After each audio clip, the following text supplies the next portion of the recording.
हैं आप। देखो, आज हम चर्चा आपसे करेंगे बंगाल की खाड़ी में आए अम्फान चक्रवात के विषय में। तो जैसा कि आप स्क्रीन पर देख रहे हैं, अम्फान आ चुका है और ये जो अम्फान का तंत्र है, कहने का मतलब सिस्टम ऑफ अम्फान, ये अप्रैल के लास्ट से ही देखा जा रहा है कि निकोबार के आसपास ये एक निम्न वायुदाब का केंद्र विकसित हुआ और धीरे धीरे आगे बढ़ता गया और 20 मई तक ये माना गया है कि ये पश्चिमी बंगाल, उड़ीसा को प्रभावित करते हुए बांग्लादेश को भी प्रभावित करेगा। जो इसका ट्रैक है, रूट जो है, ये अपने सागर आइलैंड और बांग्लादेश के मध्य से होकर ये गुजरेगा। तो इस चक्रवात की स्थिति क्या है? जैसे हमने नाम क्या दिया, अम्फान। ये जो नाम है थाईलैंड ने दिया,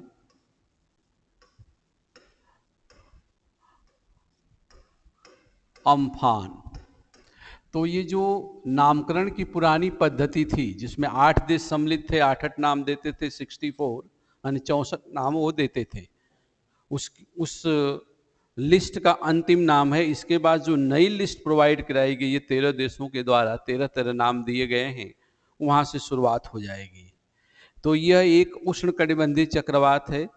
अगर बंगाल की खाड़ी में आया है तो उष्णकटिबंधीय चक्रवात जो बंगाल की खाड़ी में आते हैं वो अवदाब की श्रेणी में आते हैं। किसमें? डिप्रेशन। लेकिन डिप्रेशन का जो वेग होता है, कहा गया अवदाब जो प्रकार के जो चक्रवात होते हैं उनका वेग जो दिया गया सामान्यतः 40 से 50 किलोमीटर प्रति घंटा के वेग से आगे बढ़ते हैं। लेकिन जब इससे अधिक वेग ये प्राप्त कर लेते हैं, 100 किलोमीटर से प्रति घंटा से अधिक, तो इसको सुपर साइक्लोन का नाम दे दिया जाता है।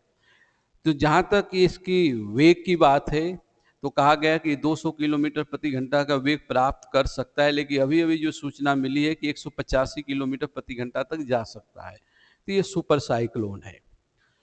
अब ऐसा साइक्लोन कब आया था? तो 99 में, यानी 1999 में एक सुपर साइक्लोन उड़ीसा के तट को प्रभावित किया था और बड़े पैमाने पर तबाही उसने किया था।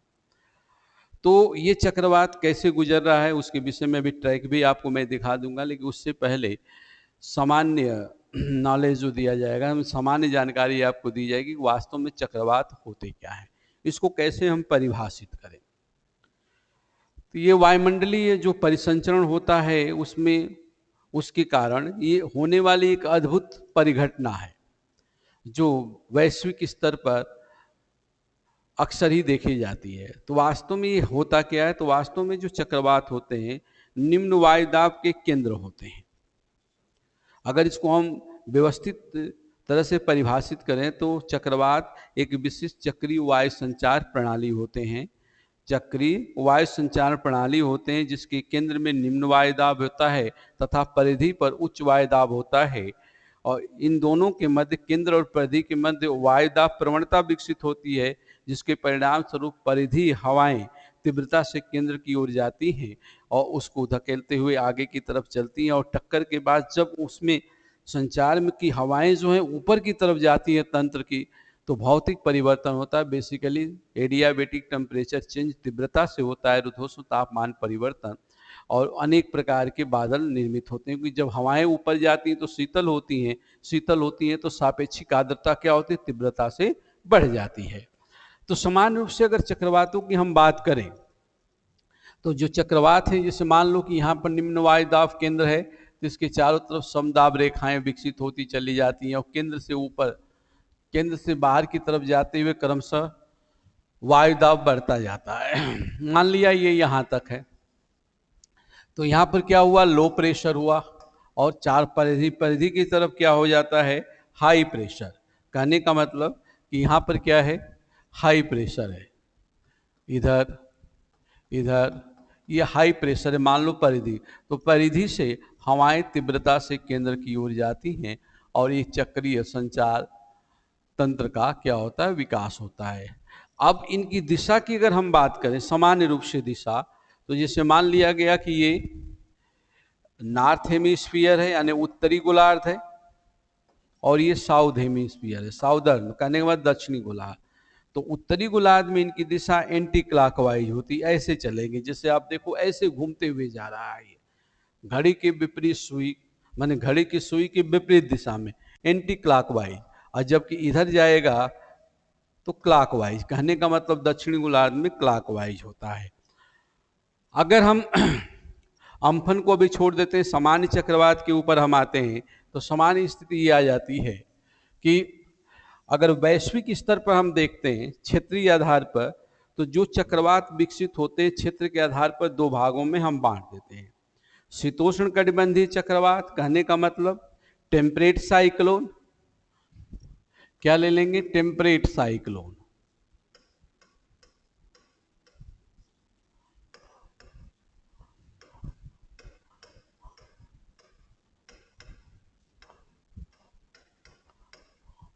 शीतोष्ण कटिबंधीय चक्रवात, इसको समझ लें, चक्रवात।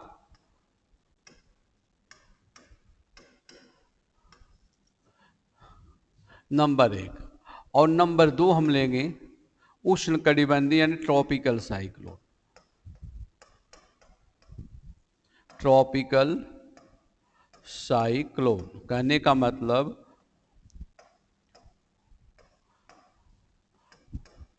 उष्ण कटिबंधीय चक्रवात। चक्रवात नाम से सुना जाता है, चक्रीय वात यानी घूमती हुई हवा। अब ये जो चक्रवात हैं, शीतोष्ण कटिबंधीय चक्रवात, ये सामान्यतः आप देखें तो 35 से 65 अक्षांशों के मध्य, 35 से 65 अक्षांशों के मध्य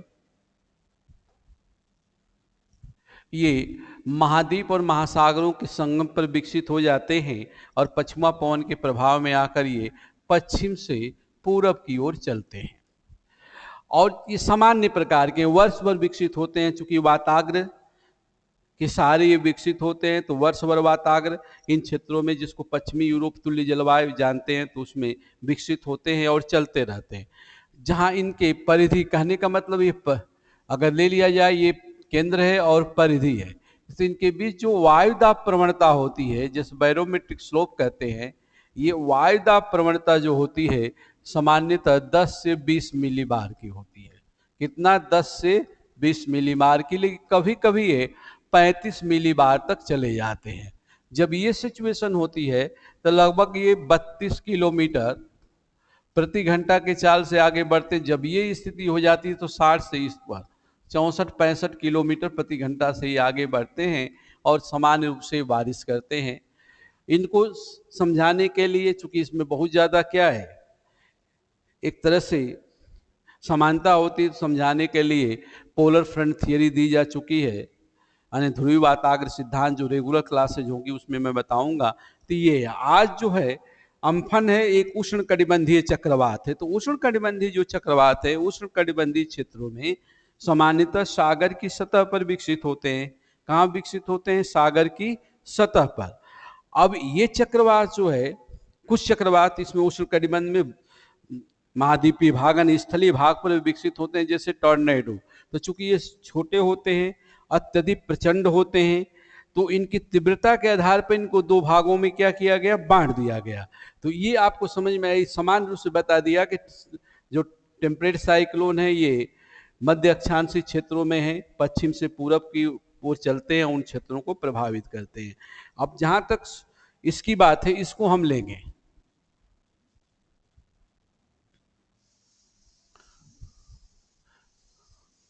ये जो ट्रॉपिकल साइक्लोन है, कहने का मतलब जो उष्ण कटिबंधीय चक्रवात है, ट्रॉपिकल साइक्लोन, इसको दो भागों में बांट दिया जाता है इसकी तीव्रता के आधार पर। यानी उष्ण कटिबंधीय चक्रवात को दो भागों में बांटेंगे। चले हिंदी में ले लें। पहला गौण चक्रवात, या इसको इंग्लिश में हम क्या कह सकते हैं, वीक, ठीक। और दूसरा होता है प्रचंड यानी स्ट्रॉन्ग। प्रचंड चक्रवात, स्ट्रांग साइक्लोन। ठीक, इसमें जो है 2 चक्रवात आते हैं इसके अंतर्गत। जो वीक गौण चक्रवात या कमजोर चक्रवात हैं, इसमें 2 आएंगे। एक आता है डिस्टरबेंस, जिसको हम क्या कहते हैं, विक्षोभ। याद होगा, पश्चिमी विक्षोभ, इंग्लिश में क्या बोलेंगे, डिस्टरबेंस। और दूसरा होता है अवदाब, डिप्रेशन। अवदाब कहने का मतलब क्या होगा, अवदाब। अवदाब को क्या बोलेंगे, डिप्रेशन। और ये है डिस्टरबेंस, जैसे वेस्टर्न डिस्टरबेंस, पछुआ, ये काफी लंबे समय तक बने रहेंगे, हल्की फुल्की वर्षा करते हैं। जैसे पश्चिमी विक्षोभ सामान्यतः हमारे यहाँ होता है मैदानी क्षेत्रों में, राजस्थान से लेकर मैदानी क्षेत्रों। अवदाब, अवदाब सामान्यतः जो बंगाल की खाड़ी के चक्रवात है उनको अवदाब की श्रेणी में रहते हैं। इसी पर अभी वापस हम आएंगे। जो स्ट्रांग है, स्ट्रांग में जो है 2 आएंगे। एक आएगा हरिकेन,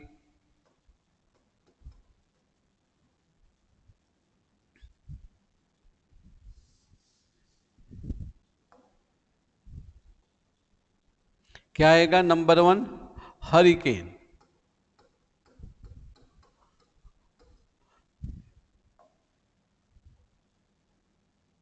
हरिकेन।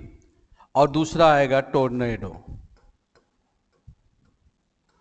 तो ये जो हरिकेन है ये कैरेबियन सागर में आते हैं, चीन सागर में भी आते हैं, तो वहाँ हरिकेन कहते हैं।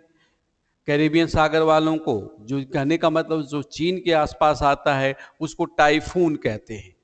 तो इन क्षेत्रों को प्रभावित करते हैं। सर्वाधिक इसका प्रभाव होता है कैरेबियन सागर के आसपास, अमेरिका यानी उत्तरी अमेरिका में संयुक्त राज्य अमेरिका, मैक्सिको तथा कैरेबियन द्वीप समूह को प्रभावित करते हैं। तो 1-2 चक्रवात का नाम भी जानते हैं, जैसे नरगिस वगैरह थे। और ये जो टोर्नेडो हैं ये काफी खतरनाक होते हैं। ये स्थलीय भाग पर भी विकसित होते हैं। सबसे ज्यादा प्रभाव ये डालते हैं कहाँ पर, अमेरिका यानी उत्तरी अमेरिका के महान मैदान क्षेत्र में जबरदस्त आते रहते हैं। चीन में भी है, भारत में इसको बॉन्डर थंडर स्टॉर्म के नाम से हम जानते हैं। अब हम जो कंसंट्रेट करेंगे अवदाब पर, अवदाब क्योंकि अम्फन है। अब देखो, एक अवदाब या प्रचंड चक्रवात जो होता है, कहा गया कि जो उष्णकटिबंधीय चक्रवात प्रचंड प्रकार का है या सुपर साइक्लोन है, तो एक सुपर साइक्लोन या प्रचंड चक्रवात का पावर यानी शक्ति कितनी है। तो वैज्ञानिकों ने बताया कि जो नागासाकी हिरोशिमा पर परमाणु बम गिराए गए थे, वैसे बम को अगर ले लिया जाए तो एक प्रचंड उष्णकटिबंधीय चक्रवात की शक्ति 10,000 परमाणु बमों की होती है। 10,000 परमाणु बमों की होती है। तो आप खुद इमेजिन करें कि ये कितने बड़े पैमाने पर तबाही कर सकते हैं। अभी एनर्जी कहाँ से आती है, तो वाष्प की एनर्जी होती है। जो बैरोमेट्रिक स्लोप जितना तेज रहेगा उतना होगा। कभी कभी तो जैसे कि सामान्यतः माना गया कि सामान्य जो वायुदाब हमारा है, सामान्य वायुदाब माना जाता है लगभग इतना मिलीबार सागर सतह पर, लेकिन कभी कभी उष्णकटिबंधीय चक्रवातों में 650 मिलीबार तक तापमान गिर जाता है। तो कितना अंतर हो गया। तो ये परमाणु बम से भी खतरनाक हो जाते हैं बैरोमेट्रिक स्लोप जब इतना हुआ। तो अब देखो, अवदाब की बात करूंगा मैं, आ जाऊंगा पुनः अपने बंगाल की खाड़ी की तरफ। तो यहाँ पर जो बंगाल की खाड़ी में, अरब सागर में जो चक्रवात आते हैं उनको डिप्रेशन के नाम से ही जाना जाता है। लेकिन इसमें ये देखा जाता है कि जो डिप्रेशन हमारे पास है, अवदाब, जो अवदाब हमारे पास है, जो बंगाल की खाड़ी में आया डिप्रेशन, इनका सामान्य वेग माना गया कि 50 से 60 किलोमीटर, 50 से 60 किलोमीटर प्रति घंटा होगा। लेकिन ये अधिक वेग, जलवायु परिवर्तन भी हो रहा है, सब कुछ परिवर्तित हो रहा है, तो ये 200 किलोमीटर प्रति घंटा का भी चाल ले लेते हैं। कहने का मतलब वेग प्राप्त करते हैं। जैसे अम्फन के विषय में बोला गया कि पहुंच जाएगा 200 किलोमीटर, तो ये सुपर साइक्लोन है। और बंगाल की खाड़ी में 19 वर्षों के बाद लगभग, हाँ 19-20 वर्ष हो गए, 99 में आया था, 19 वर्ष मान लो, 99 में सुपर साइक्लोन उड़ीसा के तट से टकराया था और बड़े पैमाने पर तबाही हुई थी, कई तहसीलों में तो कई गांवों का पता ही नहीं चला। फिर 71 में आया था सॉरी 70 के दशक के शुरुआत में तो तटीय भाग बांग्लादेश तक लगभग 3 लाख लोग मारे गए थे। लेकिन अब हमारे यहाँ डिजास्टर मैनेजमेंट में काफ़ी कुछ सुधार हो चुका है। कई चक्रवात आते हैं, हम आशा भी करते हैं कि इसमें भी हमारी डिजास्टर जो आपदा प्रबंधन की टीमें अच्छी काम कर रही हैं, कैजुअलिटी होगी ही नहीं। तो ये बड़े खतरनाक होते हैं। अब जहाँ तक कहा गया किससे चलते हैं, जब ये वेग अधिक हो जाता है, कहने का मतलब कि इससे 100 किलोमीटर प्रति घंटा के आगे अगर ये जा रहे हैं तो अब ये हो जाते हैं सुपर साइक्लोन। सुपर साइक्लोन कहने का मतलब ये अति तीव्र हो जाएंगे। अब जहां तक अम्फन की बात है तो कहा गया कि जो 8 देश एक लिस्ट जारी करते थे, उस लिस्ट में ये क्या है, अंतिम नाम है, अभी आपको दिखाएंगे। तो इस स्थिति से अगर हम देखते हैं तो ये अगर आप देखो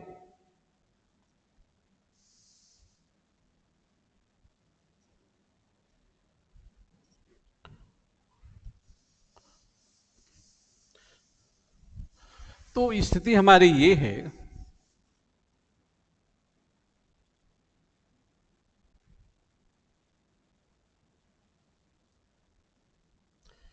कि ये जो बंगाल की खाड़ी में ये चलते हैं, ये साइक्लोन, तो जैसे ये साइक्लोन चला, एक सामान्य साइक्लोन हम लेते हैं, यहाँ से ये बढ़ा, तो इनकी जो दिशा होती है सामान्यतः पश्चिम या उत्तर पश्चिम की ओर होती है।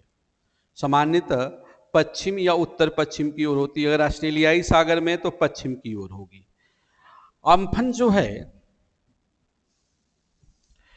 बताया जाता है कि 29 अप्रैल को यहां से शुरू हुआ, धीरे धीरे धीरे धीरे ट्रैक लेते लेते यहां तक गया। अब यहां से ये इधर की तरफ जा रहा है। यहां पर अगर आप ध्यान रखें तो ये सागर द्वीप है, सागर द्वीप, और यहां पर बांग्लादेश का हटिया द्वीप, इन दोनों के बीच से होकर ये गुजर रहा है। और स्पीड बताई गई, अभी तक बताया जा रहा है कि अभी वर्तमान में जो सूचना मिली है लगभग ये 185 किलोमीटर प्रति घंटा की स्पीड ले लेगा। तो इन क्षेत्रों में ये बारिश तो होगी, लेकिन यहाँ पर ये जो देखा जा रहा है ये बड़े लेवल पर तबाही करेगा। अब देखा जाए कि क्या करता है। तो ये स्थिति आ गई। अब जहां तक लिस्ट है कि इनकी हमें ट्रैक अगर हम वर्तमान में हम देख रहे हैं इस स्थिति को कि कैसे इसको हम करेंगे, तो जैसे आप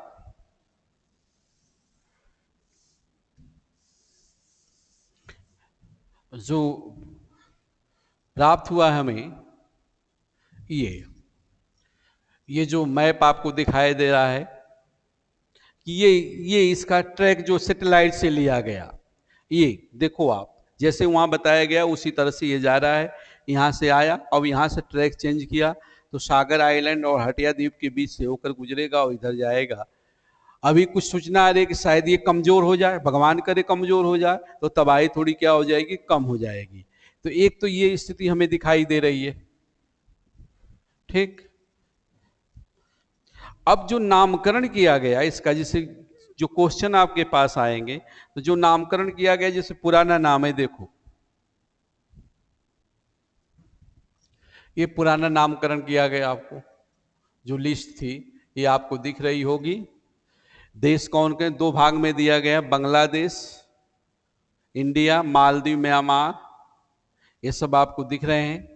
तो इस तरह से ये थाईलैंड में अंत में जाओगे तो जो निचली सीरीज है यहाँ पर ये अम्फान है, ये लिखा गया अम्फान है।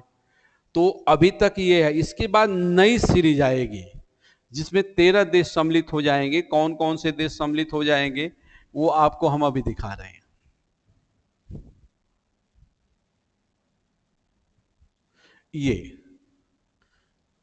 ये कुछ दिन पहले, 2 दिन 3 दिन पहले मैंने फेसबुक पर शेयर भी कर दिया था। पुराना नाम और नया नाम दोनों आया था। तो देखो इसमें कौन कौन से देश हैं, आप देखें। Bangladesh, India, Iran, Maldives, Myanmar, Oman, Pakistan, Qatar, Saudi Arab, Sri Lanka, Thailand, United Arab अमीरात और यमन। अब इनमें जो सीरीज शुरू की जाएगी, जैसे बांग्लादेश नंबर 1 पर है, तो शुरू क्या किया जाएगा कि लिस्ट 1 2 3 4 5 6 7 8 9 10 11 12 13। तो पहले क्या किया जाएगा, जो अम्फान के बाद अब दूसरा चक्रवात आएगा तो पहला नाम दिया जाएगा निसार्गा, निसर्ग कह सकते हैं, बंगला भाषा है निसार्गा, निसर्ग, उसके बाद गति, नेवार, इस तरह से नाम आएंगे। तो पहले सीरीज ले ली जाएगी बांग्लादेश की, फिर इंडिया की आएगी, फिर Iran, Maldives, Myanmar, Oman, Pakistan, Qatar, Saudi Arab, Sri Lanka, Thailand, United Arab अमीरात और यमन। तो 13 नाम फर्स्ट सीरीज के हो गए, तो फिर दूसरे सीरीज के तीसरे, चौथे, पांचवें, 13 तक ये नाम आएंगे। क्लियर? तो ये अम्फान की स्थिति रही, सामान्य नॉलेज दे दिया गया। अगर कोई और भी ऐसी एक्टिविटी हो रही है ज्योग्राफिकल, तो बीच बीच में हम ऐसी वीडियो लेकर आएंगे जो करंट पर हो, तो इसमें से क्वेश्चन भी आ सकते हैं और आपके लिए ये जरूरी भी है थोड़ा जानना। ठीक, ओके, थैंक यू।